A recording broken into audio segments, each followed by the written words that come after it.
Hello dear students and welcome to EduTap. So guys, in this session we are going to discuss a strategy for NABARD Grade A Phase 2 for Descriptive English section. So guys, we have been running these strategy sessions and today we are going to look at some do's and don'ts, some mistakes that students usually make while drafting their answers, and we are going to look at some examples for the same. So let's begin the session guys. So while drafting, which are the 5 most common mistakes that are not to be made while drafting an answer? Now guys, many students believe this descriptive English is only a test of your language.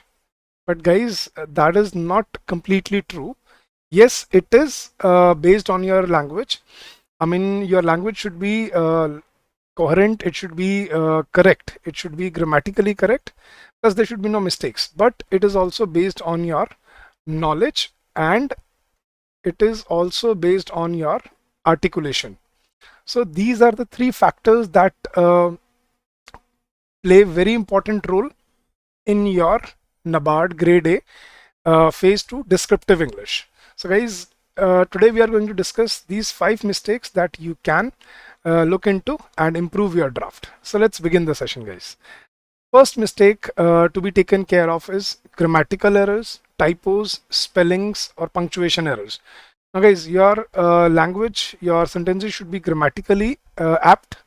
There should be no typing errors, because every typing mistake, every grammatical mistake will cost you half a mark. Please remember that. There should be no spelling error obviously, and punctuation error should not be there. And guys, while writing in a Word document, it is easy to figure out these mistakes. But if you remember the interface that I told you that will be in this paper, you'll be typing in a dialog box. Now in the dialog box, it becomes very difficult to figure out these mistakes. So you have to practice and control your mistakes. So let's look at a few examples of such mistakes that students make while writing a paper. So let's say the student wrote a very good essay. The topic was digitalization results in unemployment, but he made so many grammatical mistakes and typing errors that although he could have scored decent marks, actually good marks, but due to these mistakes he came down to an average score. See, first of all, yes, I do agree. The question was, do you agree digitalization results in unemployment? So the students started, yes, I do agree. Don't do that. Right? This is not a question answer. This is about a presentation of your opinions. Right? Then digitization result is, this is grammatically wrong. Then many registers are being maintained in physical form. This, these such mistakes as time passes.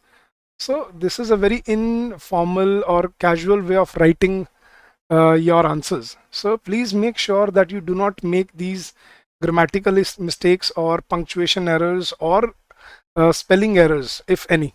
So you must avoid these mistakes, because if, let's say, if you make 6, 7, 8 mistakes, you can say goodbye to couple of marks in the paper, and these couple of marks are going to be very, very crucial in this paper. I hope you understand what I'm saying. So first mistake to be taken care of is grammatical mistakes, typing errors, punctuation errors and typos, right?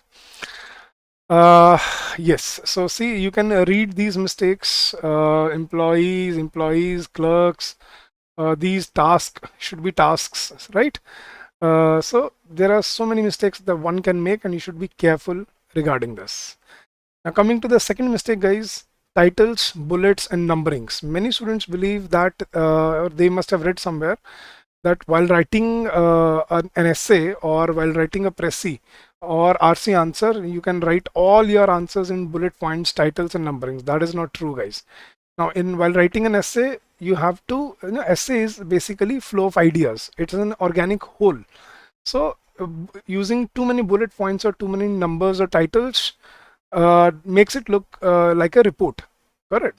So don't just write your answers in bullet points and numbers. Try to include sentences in that. So I'll show you what titles and what bullet points do to your draft. Right. So it was a great essay. The students started writing very well.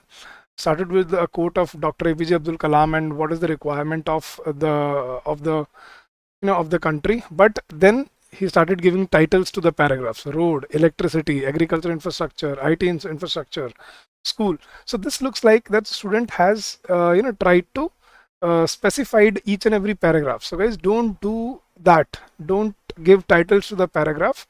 In different paragraph, different angles, different aspects of the issue is to be discussed: the consequences, problems, implications, solution, right? Schemes launched by the government. So this is how we make different paragraphs, but we do not title the paragraphs in an essay.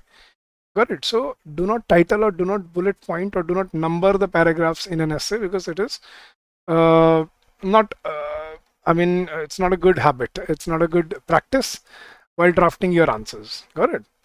That was the second mistake. Third mistake is word limit, guys. Please make sure that you follow the word limit. So I'll give you a better understanding of the word limit. For an essay, there is a simple 10% above or below rule. What do I mean by 10%? I'll give you an example. Let's say if the essay is for 400 words, right? So you can stay up to 360, 370 words, right? Not below that, and you can go up to 430, 440 words. But anything below or above that, that is going to lead to deduction of marks.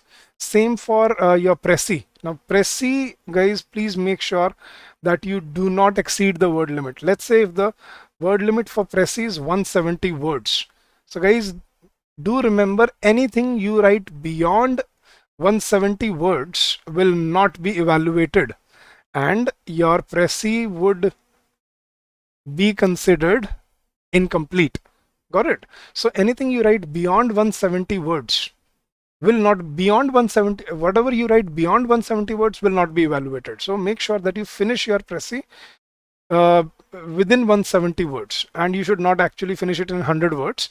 So give or take 150 to 170 words, that is the apt limit for Prezi. And for RC, many students ask this question: sir, how many words should be written in an RC? Because there is no specified word limit. So I'll give you a simple rule. For 1 mark, you have to write 10 words. Got it? So basically, if it's a 6-mark question, you have to write 60, at least, guys, at least 60 to 70 words. If it's a 7 or 8-mark question, or if it's a 10-mark question, you have to write 100 to 120 words. That is minimum. Because guys, reading comprehension is about elaboration. Prezi is about contraction skills. Reading comprehension is about elaboration skills. So make sure that you follow the word limit, because that leads to deduction of marks. So please make sure that you follow that very carefully. So that was the third mistake that students usually make. Then fourth is monotonous repetitive ideas or monotonous or repetitive points. So guys, do not try to repeat any point. Many students have this habit that when they believe that they have nothing else to write on one topic, they tend to rephrase the same point in some new words or in a new manner. Do not try to repeat any point. It would be monotonous. Instead, you should use the the W trick. What are the implications? Why? Why has this problem been prevalent in the country? How to fight this situation, or how to solve this issue? So if you use this what, why, how, when, where, which, so you can find better points to write rather than repeating the same point. So do not use monotonous or repetitive ideas. That is going to lead to deduction of marks. Got it? So that was the fourth mistake that students usually make. And last is quotations versus proverbs. What I usually believe is, guys, quotations versus proverbs.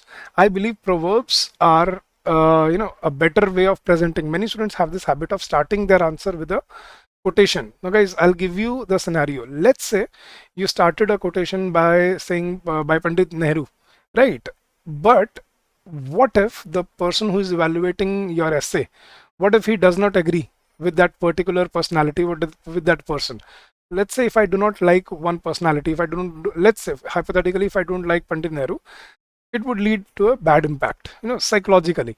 But if you start with a proverb, on the other hand, now that is much better way of presentation. right? So instead of using quotations from personalities, I think you should start with proverbs. So you know what proverbs are? Lokokti and muhavre.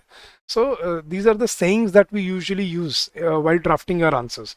So instead of using quotations, it's better to use proverbs because it leads to a better presentation and better drafting.